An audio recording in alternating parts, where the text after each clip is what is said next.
Assalamualaikum warahmatullahi wabarakatuh. Sampurasun. Wilujeng enjing, murid-murid ibu di kelas tilu. Kumaha damang.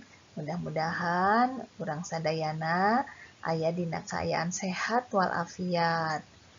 Tah, sate acan urang diajar bahasa Sunda dinten ieu urang kawitan ku baca basmalah sasarengan. Bismillahirrohmanirrohim.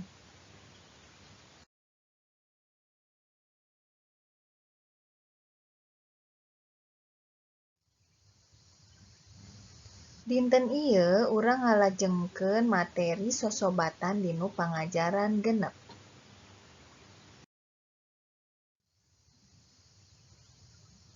Submateri dinu pangajaran genep anu ku urang bakal dipelajari dinten ieu nyaeta ngeunaan A. Mikaweruh aksara gede. B. Nyusun kalimah wawaran langsung. Kalimah wawaran itu berupa berita, kabar atau pemberitahuan secara langsung. Dan C. Ragam bahasa hormat, yaitu menggunakan bahasa untuk diri sendiri, untuk teman, dan untuk orang yang lebih tua.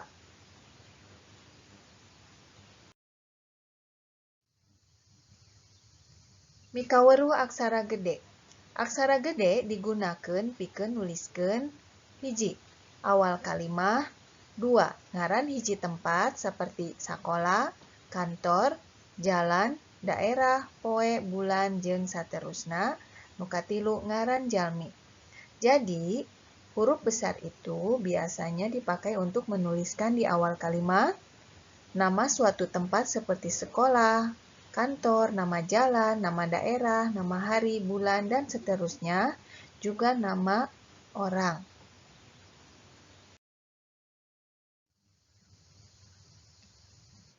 Salajengna mikaweruh aksara gede ngeunaan dina kalimah wawaran.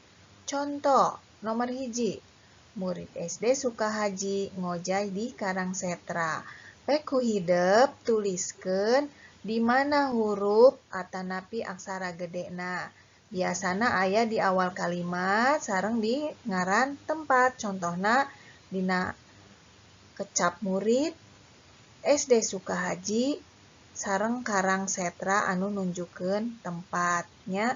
Di situ adalah huruf besar biasanya dituliskan di awal kalimat di murid, lalu di nama tempat seperti SD Sukahaji dan Karangsetra.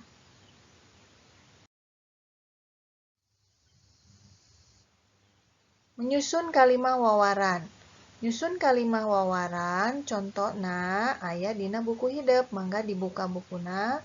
Contoh, Maman ngabejaan yen isukan di sakola aya ulangan basa Sunda. Tah, Maman nyarios, ceuk Maman isukan di sakola aya ulangan basa Sunda.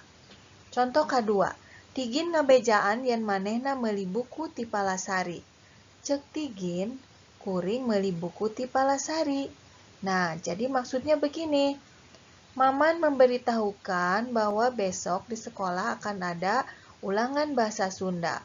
Maka Maman berbicara, besok di sekolah ada ulangan bahasa Sunda. Ya. Sedangkan contoh yang kedua, Tigin memberitahu bahwa dia membeli buku di Palasari. Bagaimana Tigin berbicara? Saya membeli buku di Palasari. Seperti itu ya. Artinya menuliskan kalimah wawaran.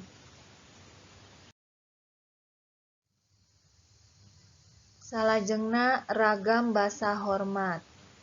Mengapa disebut ragam basa hormat? Karena dalam ragam basa hormat itu menggunakan bahasa yang lemes, lembut, atau halus.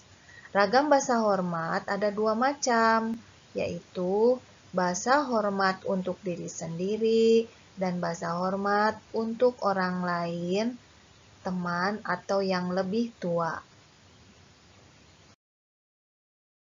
Contoh ragam basa hormat ada dalam kata.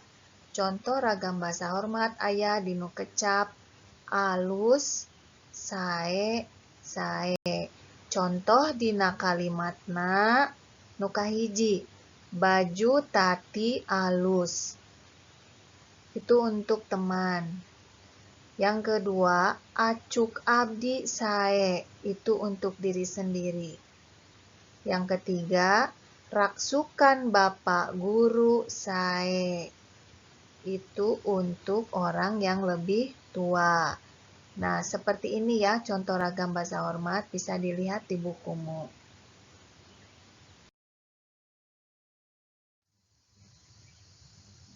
Bagaimana anak-anakku, sudah mengerti semuanya? Atos ngartos sadayana, mudah-mudahan atos ngartosnya. Upami tacan ngartos, mangga diputer deui videona atanapi tiasa ngahubungin ka ibu. Mung dugi dieu wae. Wassalamualaikum warahmatullahi wabarakatuh.